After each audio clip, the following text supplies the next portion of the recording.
Hello everyone, welcome to Food for Thought. Today we'll be making crepes, and first you're going to add 2 eggs to your mixture. Unlike other recipes, you're not going to be separating out the wet and the dry ingredients.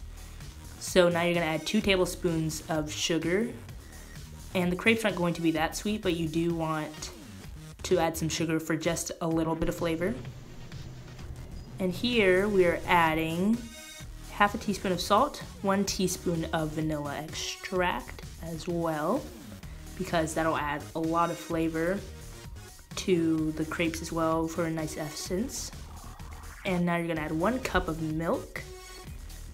And then after you add your milk, then you're going to whisk it all together.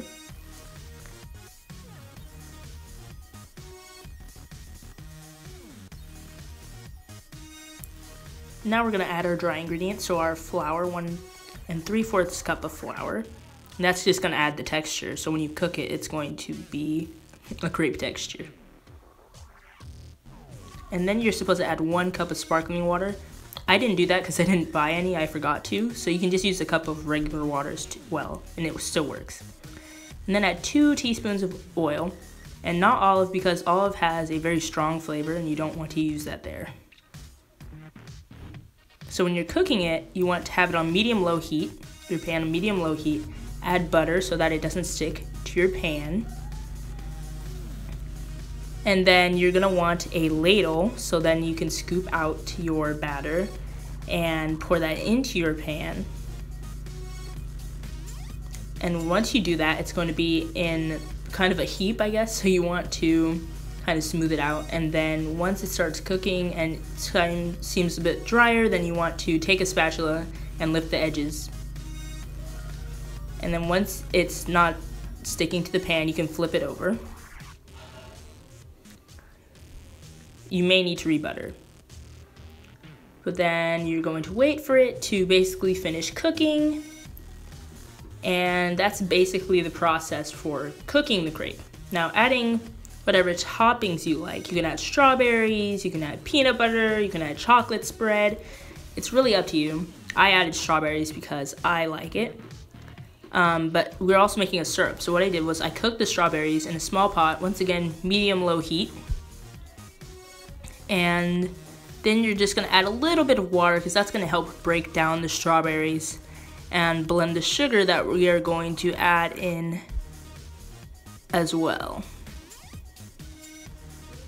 I also added 1 teaspoon of coconut oil because coconut oil is good for you and it really adds a nice flavor to the sauce. And 2/3 cups of powdered sugar. Now this sugar is different because it dissolves better, so I like to use that for syrups and jams. As you can see, I added a little bit of salt because that'll help draw the sugars out of the strawberries.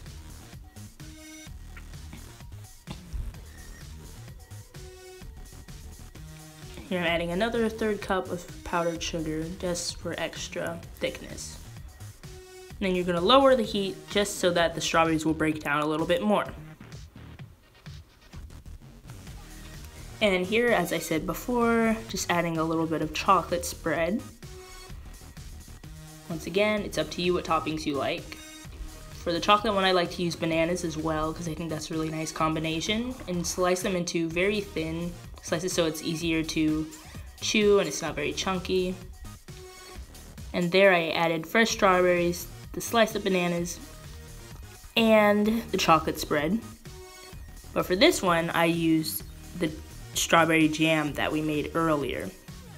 So you can really mix and match, which is nice. You can add whatever flavors and toppings that you like. And for decoration, I just poured some powdered sugar in a sifter and gently tapped it so it had a nice sugared top on the crepe. And as always, I always need to bring in another opinion. What do you think about the crepes? They were good. Impeccable. So there you have it. The crepes were good, impeccable. Please try these recipes. Please like and subscribe below and tell me how it went. And thanks for watching.